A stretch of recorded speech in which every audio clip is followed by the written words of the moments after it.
Danny Cole had been fixing things his whole life. When he was a boy back on Earth, he would take apart old radios and put them back together. When he grew up, he joined the human space fleet and became a mechanic. Now, at 32 years old, he worked on the frigate Starbound, keeping everything running smooth. The ship had just finished a bad fight. Vorax raiders had attacked them near the Kepler outpost. The Vorax were ugly creatures with thick skin and sharp teeth. They loved to raid human ships and steal whatever they could find. This time, the Starbound had fought them off, but not without taking some damage. Most of the crew was sleeping or getting medical help. Danny preferred to stay in his repair bay. It was a big room filled with tools, spare parts, and half-finished projects. The smell of oil and metal made him feel at home. He liked the quiet. He liked being alone with his work. It was past midnight when he heard the door open. Danny turned around and saw a figure standing in the doorway. The person wore armor that he had never seen before. It was smooth and beautiful, with curved lines and a dark purple color. But it was also badly damaged. There were burn marks all over it. Sparks came out of a big crack in the chest. One arm hung loose at the side. The figure took one step forward and then fell. Danny moved fast. He caught the stranger before they hit the floor. The armor was heavy, but Danny was strong from years of lifting engine parts. He dragged the person over to his workbench and helped them sit down. "Hey, can you hear me?" Danny asked. "Are you okay?" A weak voice came from inside the helmet. It sounded like a woman, but the helmet changed her voice and made it sound strange. "My armor. The seals are breaking. I cannot breathe properly." Danny looked at the armor more closely. He recognized the design now. It was Velanthi armor. The Velanthi were an alien race that lived on the other side of the galaxy. Humans did not know much about them. They kept to themselves and rarely talked to other species. One thing Danny did know was that Velanthi never showed their faces to strangers. It was part of their culture. Their armor was sacred to them. Taking it off in front of an outsider was like the worst thing they could do. "I can fix your armor," Danny said, "but I need to see the damage." The stranger shook her head slowly. "You cannot. You cannot look at me. It is forbidden. If you see my face, I will be shamed forever." Danny thought about this for a moment. The woman was hurt. Her armor was failing.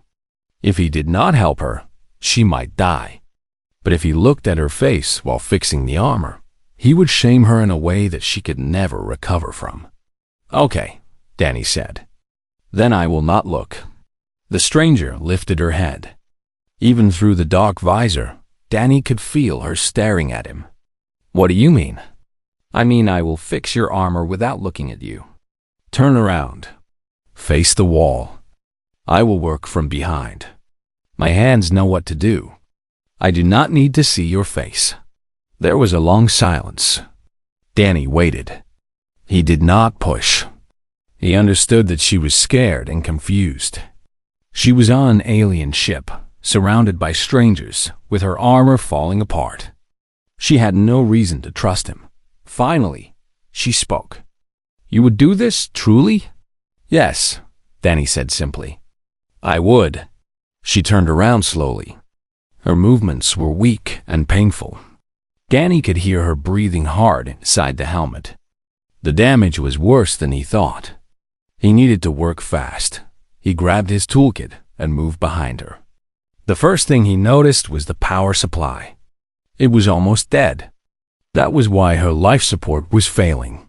He pulled out a fresh power cell and got to work. The next few hours were hard.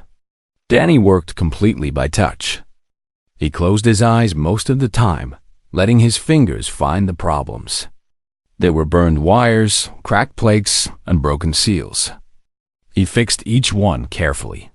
The stranger did not speak much. Sometimes she would gasp when he touched a sensitive area. Sometimes she would thank him quietly. But mostly she just sat there, Letting him work, Danny started to hum an old song his mother used to sing. It was a simple tune about the stars and the sea. He hummed it softly as he worked, filling the silence with something gentle. "What is that sound?" the stranger asked. "Just a song," Danny said. "From my home planet. My mother used to sing it to me when I was young. It is pleasant," she said. "Calming." Danny smiled, even though she could not see it. He kept humming as he replaced a damaged circuit board. His fingers moved quickly and surely. He had done this kind of work 1,000 times before. "Why are you helping me?" the stranger asked suddenly. "Humans and Volanthi are not friends. We have had conflicts in the past." Danny shrugged, even though she could not see that either. "I do not care about politics. That stuff is for the captains and the admirals. I am just a mechanic. I see someone who needs help, and I help them. That is all? That is all?" She sounded surprised. "You risk nothing for this? You expect nothing in return?" "No," Danny said. "Should I?" She did not answer for a long time. Danny finished sealing a crack in her shoulder plate and moved on to the next problem. The arm that had been hanging loose was completely disconnected. He would need to reattach several cables and reset the joint mechanism. "I do not understand your kind," the stranger finally said. "I have heard stories about humans. Strange stories. I did not believe them." "What kind of stories?" "That you help strangers for no reason. That you fight for things that do not benefit you. That you have more heart than wisdom." She paused. "I thought these were lies. Propaganda. No species could be so foolish." Danny laughed softly. "Yeah, we get that a lot. I guess we are a little foolish. But I think that is okay. The galaxy could use more foolishness." He finished reconnecting the arm and tested the joint. It moved smoothly now. Good. He still had the chest plate to fix, and that was the hardest part. "Hold still," he said. "This next part might hurt a little." She nodded and braced herself. Danny took a deep breath and got back to work. He did not know who this stranger was. He did not know why she was running or what had happened to her. All he knew was that she needed help, and he was the only one who could give it. That was enough for him. Outside the repair bay, the stars burned cold and distant. The Starbound drifted through space, carrying its crew toward an uncertain future. And in a small room filled with tools and spare parts, a human mechanic kept his word to a stranger he had never met. He did not look. Not once. The work took many hours. Danny lost track of time as he moved from one repair to the next. His back hurt from bending over. His fingers were sore from all the delicate work. But he did not stop. He could not stop. The stranger's life depended on him. The chest plate was the worst part. The plasma burns had melted through 3 layers of protection. The inner circuits were a mess of twisted wires and broken chips. Danny had to rebuild most of it from scratch, using parts from his own supply. "I am going to use some human parts," he told her. "I hope that is okay. I do not have any Volanthi replacements." "Do what you must," she replied. Her voice was stronger now. The new power cell was keeping her life support running. "I trust you." Those 3 words hit Danny harder than he expected. She trusted him. This stranger from a species that never trusted outsiders. She was putting her life in his hands based on nothing but his word. He worked even more carefully after that dot as he replaced a damaged sensor array. Danny found himself curious about her.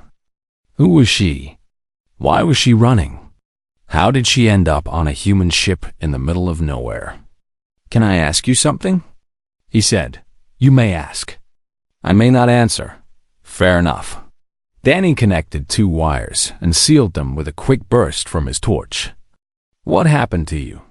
How did you get so banged up?" There was a long pause. Danny thought she would not answer. But then she spoke. and her voice was heavy with sadness. "I was running," she said. "Running from people who want me dead. Varax? Partly, but also my own kind." She took a shaky breath. "There has been a betrayal. People I trusted turned against my family. They made a deal with the Varax. Power in exchange for territory. My father, my mother. I do not know if they are still alive." Danny stopped working for a moment. He could hear the pain in her voice. Whatever had happened, it was bad. Really bad. "I am sorry," he said quietly. "That sounds terrible. It is worse than terrible. It is the end of everything I knew." She laughed bitterly. "I was a fool. I never saw it coming. I trusted the wrong people, and now my whole world is burning." Danny did not know what to say. He was not good with words. He was good with tools and machines, not emotions and comfort. But he tried anyway. "You are still alive," he said. "That means you still have a chance. As long as you are breathing, the fight is not over." Is that what humans believe? It is what I believe. Danny went back to work on the chest plate. "My grandfather used to say that hope is the last thing to die. Even when everything seems lost, you have to keep going. You never know what might change." The stranger was quiet for a while. Danny finished the chest plate and moved on to the helmet seals. They were loose and letting air escape. He tightened them carefully, making sure each one was perfect. "Your grandfather sounds wise," she finally said. "He was a stubborn old man who refused to give up on anything." Danny smiled at the memory. He fixed cars back on Earth, old machines with wheels that ran on gasoline. Nobody used them anymore, but he kept fixing them anyway. He said that everything deserves a second chance. Even broken things? Especially broken things. Danny finished the last seal and stepped back.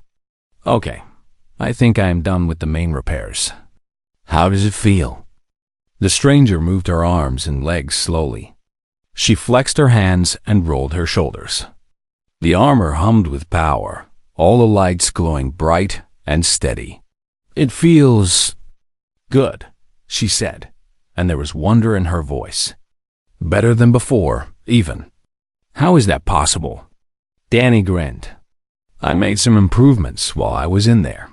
Strengthened the joints, cleaned up the power flow, added some extra shielding. I hope you do not mind." "Mind?" She turned her head slightly, as if trying to look at him over her shoulder. But she stopped herself. She remembered that he was still behind her. "You have done more than fix my armor. You have made it stronger. Why would I mind? Some people get upset when you change their stuff without asking. I am not some people." There was a hint of humor in her voice now. "I am grateful. More grateful than you can know." Danny walked around to the side of the room, keeping his eyes on the floor. He grabbed a towel and wiped the grease from his hands. His whole body was tired, but it was a good kind of tired. The tired you feel after doing something important. "You should rest," he said. "There is a small room next to this bay where you can sleep. Nobody will bother you there. What about you?" "I will stay here. Keep an eye on things." Danny yawned. "The captain will want to know about you eventually, but that can wait until morning. You need to recover first." The stranger stood up slowly. Her movements were still careful, but much stronger than before. She walked toward the door of the small room, then stopped. "Human," she said. "My name is Danny. Danny."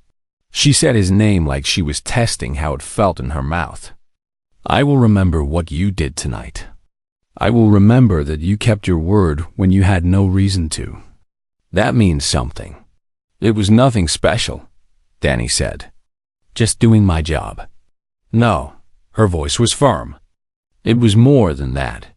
You could have looked. You could have broken your promise. Nobody would have known. But you did not. That is not nothing. That is everything." She went into the small room and closed the door behind her. Danny stood there for a moment, staring at the door. He did not know why her words affected him so much. He had just done what seemed right. That was all.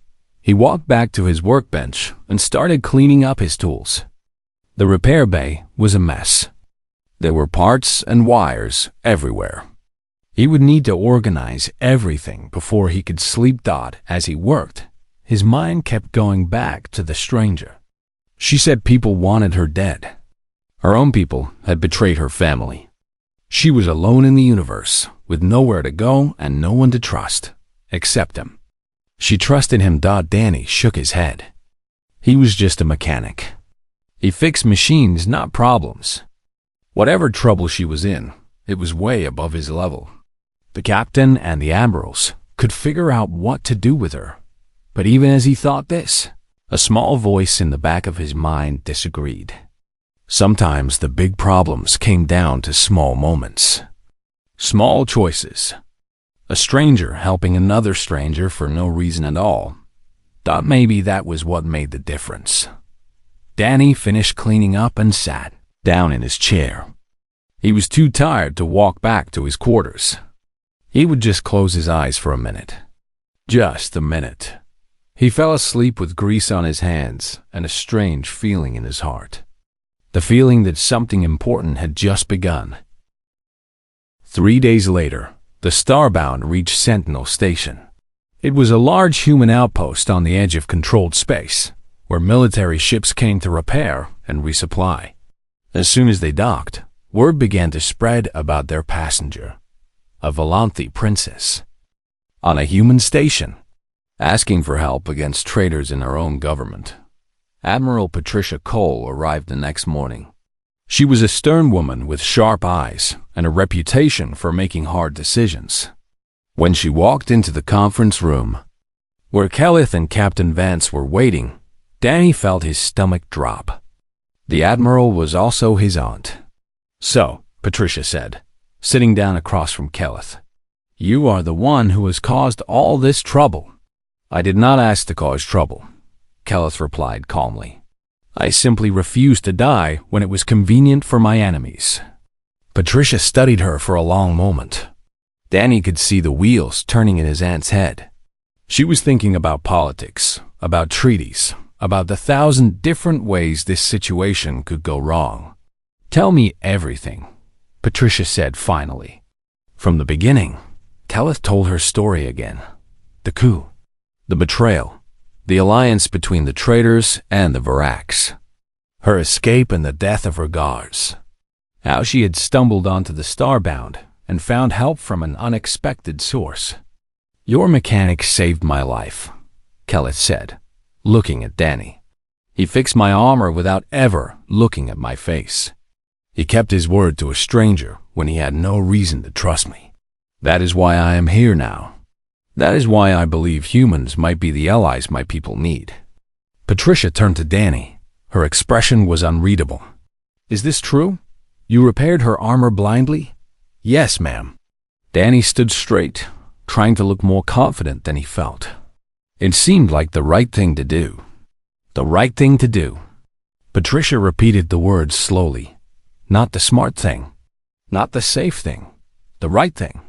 "Yes, ma'am." His aunt was quiet for a moment. Then, to Danny's surprise, she smiled. It was a small smile, barely visible, but it was there. "Your father would be proud," she said. "He always said you had more heart than sense." Now I see what he meant. She turned back to Kelleth. "The situation is complicated. Humanity has stayed neutral in Volanthi affairs for a long time. Getting involved in your civil war could have serious consequences." "I understand," Kelleth said. "I am not asking you to fight my war for me. I am asking for a chance. A chance to reach the loyalists who still support my family. A chance to show them that there are species in this galaxy who stand for honor and justice. And what would humanity get in return?" Kelleth met the Admiral's eyes without flinching. An ally. A true ally. The Volanthi Dominion controls resources and technology that humans have never had access to. If my family is restored, we will share these things freely. We will stand with you against the Varax and anyone else who threatens peace in this sector." Patricia leaned back in her chair. The room was silent, except for the hum of the station systems. Danny held his breath, waiting for her decision. "I will take this to the council," Patricia said at last. "I cannot promise they will agree, but I can promise that your case will be heard.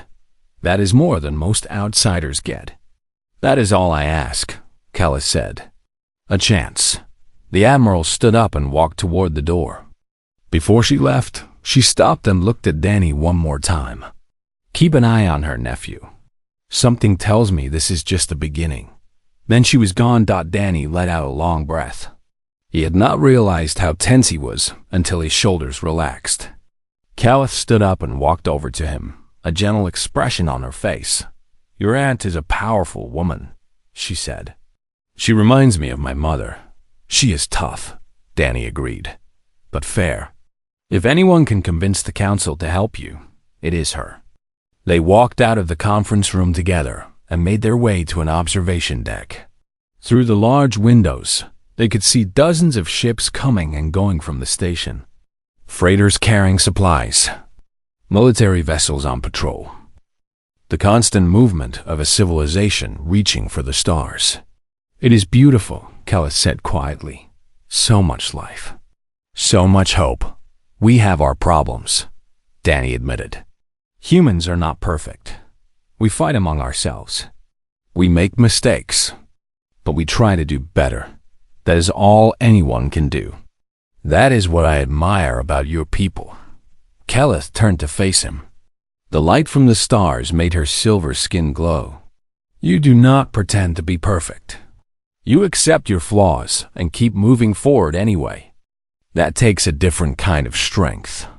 Danny did not know what to say. He was still just a mechanic. He still felt out of place in this world of admirals and princesses and galactic politics.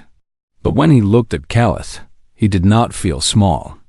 He felt like maybe, just maybe, he was exactly where he was supposed to be. "Whatever happens next," Callis said, "I want you to know that you changed everything. Not just for me, but for the future. The alliance that might form between our peoples. The war that might be won. The lives that might be saved. It all started with you. With one act of kindness in a dark repair bay. I just kept my word," Danny said. "Yes." Callis smiled, and it was like watching a sunrise.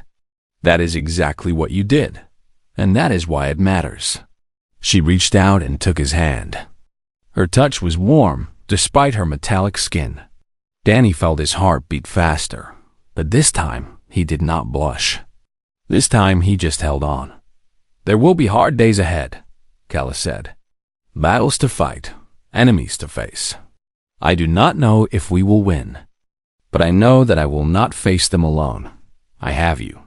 I have your people. And that gives me hope." "Then we fight together," Danny said. "That is what humans do. We find people worth fighting for, and we stand beside them. No matter what." Callis squeezed his hand gently, and let us begin. Outside the observation deck, the stars stretched on forever. Somewhere out there, a war was brewing. Traitors were plotting. Enemies were gathering their forces. But in that moment, standing. Together at the edge of the unknown, a human mechanic and a Volanthi princess looked at the future without fear. They had found something rare in the cold darkness of space. They had found trust. They had found hope. And they had found each other. The story was just beginning. Danny woke up to the sound of footsteps. He opened his eyes and saw morning light coming through the small window of his repair bay. His neck hurt from sleeping in the chair, and his whole body felt stiff. He looked around and saw the stranger standing near his workbench. She was looking at his tools, picking them up one by one and examining them carefully. "Good morning," Danny said, stretching his arms. "How do you feel?" "Better," she replied. "Your repairs are holding well." The armor is running at full power." She put down the tool she was holding and turned to face him. "You slept in that chair all night." "Yeah, I was too tired to move." Danny stood up and cracked his back. "Did you sleep okay?" "I did. Better than I have in many days." She paused. "I have been thinking." "About what?" "About you. About what you did for me." She took a step toward him. "You never looked at me. Not once. I was watching your reflection in the viewport the whole time. You kept your eyes closed or looked away. Every single moment." Danny shrugged. "I told you I would not look." "I meant it. Yes, you did." Her voice was soft now. "Among my people, keeping your word is the highest virtue. Breaking a promise is the greatest shame. You do not know me. You had no reason to keep your promise. But you did anyway." "That is just how I was raised," Danny said. "My parents taught me that your word is the only thing you really own. Everything else can be taken away. But your word is yours forever." The stranger was silent for a long moment. Then she did something that made Danny's heart stop. She reached up and touched her helmet. "Wait," Danny said quickly. "You do not have to do that. I told you, I do not need to see your face." "I know you do not need to," she said. "But I want to show you. You have earned this. You have shown me more honor than many of my own people. It would be wrong for me to hide from you now." Danny did not know what to say. He stood there frozen as she lifted the helmet from her head. The first thing he noticed was her skin. It was smooth and silver, like polished metal that had been softened somehow. It caught the light and seemed to glow from within. Her hair was long and dark, falling down past her shoulders in waves that looked like liquid night dot. Then he saw her eyes. They were large and beautiful, with colors that shifted as he watched. Violet became gold, became green, became violet again. They were like looking into a pool of changing light. Her face was delicate but strong. High cheekbones. A small nose. Lips that curved in a way that made her look both sad and hopeful at the same time. She looked almost human, but not quite. There was something otherworldly about her that took his breath away. She was the most beautiful creature Danny had ever seen, but then he noticed something else. There was a mark on her forehead, a symbol made of lines that formed a pattern like a crown of stars. Danny recognized that symbol. He had seen it in the files about Volanti culture that he read during his free time. It was the mark of royalty. "You are." Danny could barely speak. "You are one of the royal family." "Yes," she said quietly. "My name is Keleth. I am the third daughter of the High Sovereign. Or I was, before the betrayal."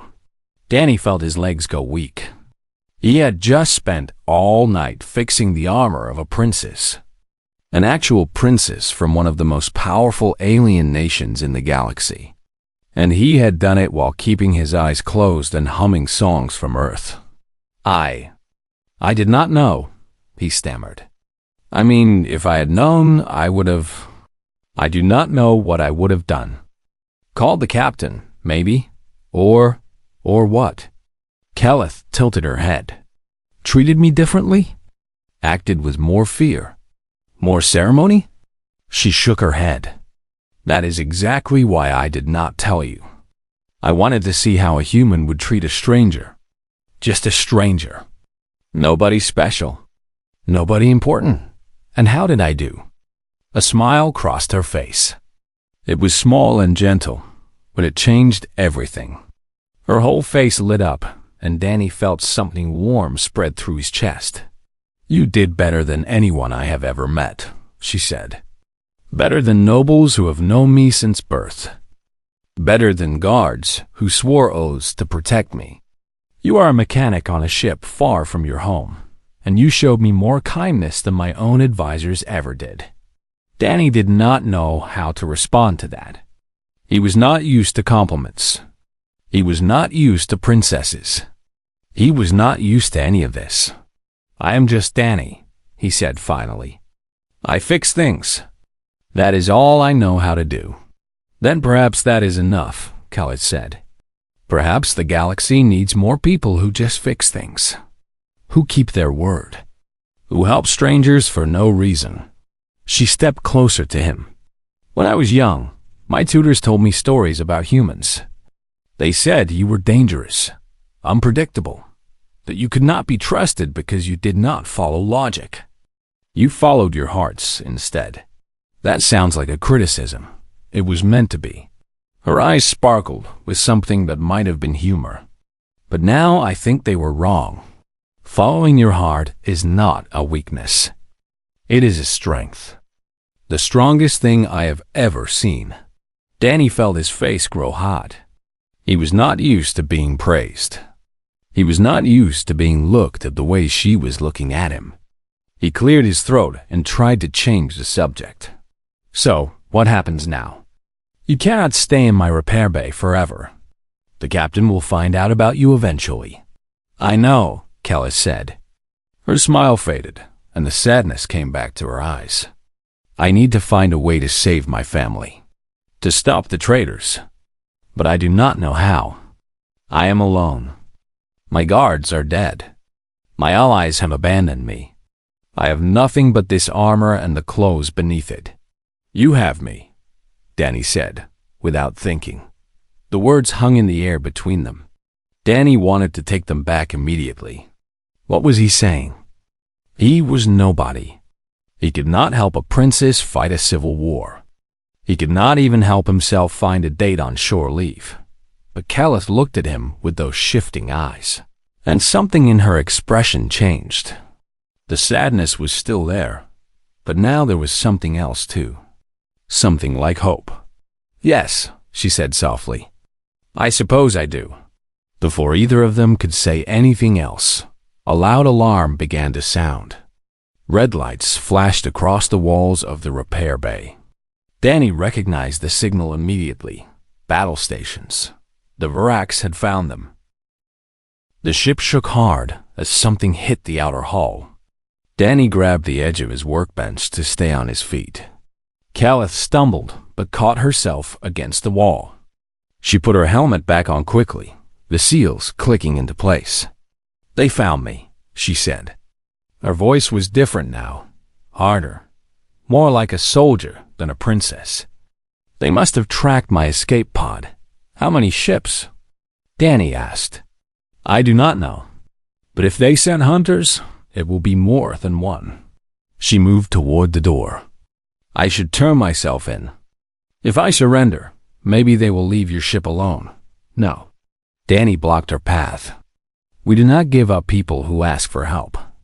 That is not what humans do. You do not understand. These are Varax warships. Your frigate cannot fight them all. People will die because of me. People might die, Danny agreed. But that is their choice to make, not yours. The captain decides who we fight and who we protect.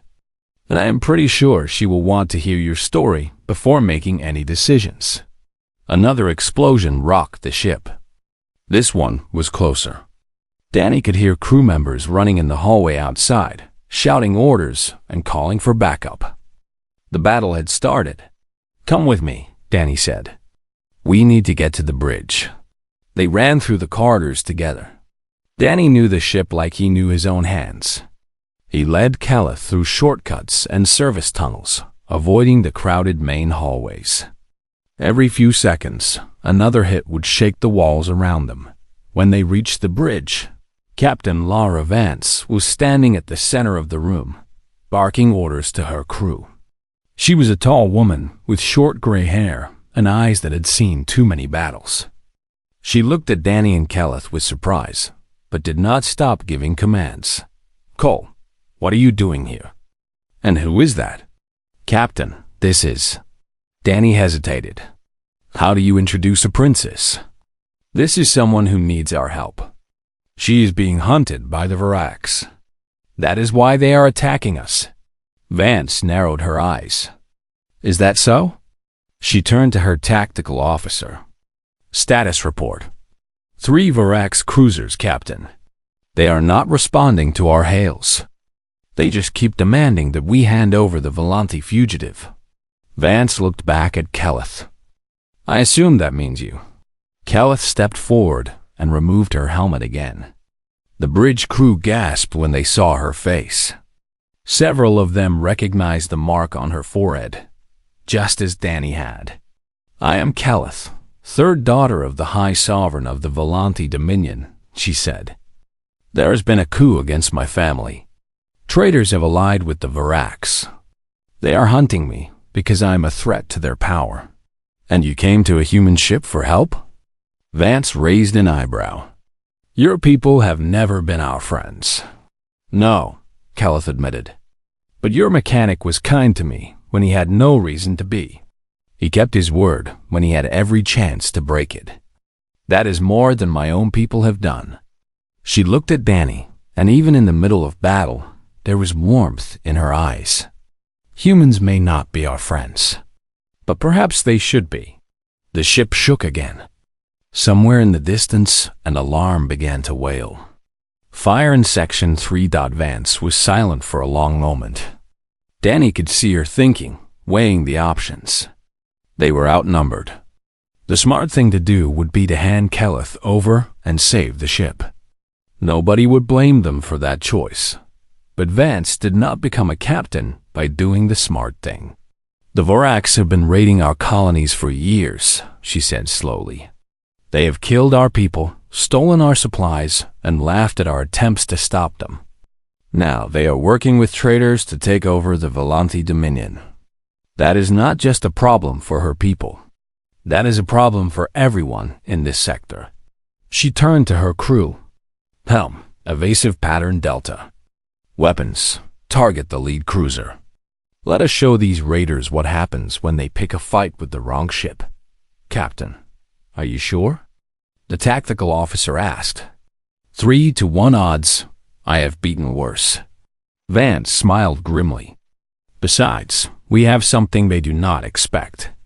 We have a reason to fight." The battle was terrible. The Starbound was a good ship with a good crew, but 3 Varax cruisers was almost too much. They took hits to the engines, the weapons array, and the life support systems. At one point, Danny had to leave the bridge to help put out a fire in the lower decks, but the crew did not give up. They fought with everything they had. And when one of the Varax cruisers got too close, the Starbound hit it with a full salvo. That ripped through its shields and sent it spinning into the void. The other 2 cruisers hesitated after that. They had expected an easy target. They had not expected the humans to fight back so hard. "They are falling back," the tactical officer reported. "Moving to long range. I think they are calling for reinforcements." "Then we need to get out of here," Vance said. "Helm, plot a course to the nearest friendly station. Maximum speed." As the ship turned and began to move, Vance walked over to where Danny and Kelleth were standing. "Princes," she said, and there was respect in her voice now. "It seems we are in this together. I am sending a message to Fleet Command. They will want to hear your story. And if what you say is true, humanity might have a stake in helping you take back your throne. You would do that?" Kelleth asked. "You would help a stranger from a species that has never helped you?" Vance shrugged. "One of my mechanics vouches for you. That is good enough for me." She glanced at Danny with a hint of a smile. "Cole here is not much for talking, but when he speaks up, I listen." Danny felt his face turn red again. He was getting tired of blushing. Kelleth put her hand on his arm. The touch was gentle, but strong. "Thank you, Danny Cole, for everything." "I just fixed your armor," he mumbled. "No." She squeezed his arm softly. "You did much more than that. You reminded me that there is still good in the universe. That kindness is not weakness. That keeping your word matters." She looked at him with those shifting eyes. "Whatever happens next, I will not forget that. I will not forget you." The ship hummed around them as it flew through space, leaving the Varax behind. Somewhere ahead, a new future was waiting. A future where humans and Volanthi might stand together against a common enemy. And it had all started with a mechanic who kept his promise.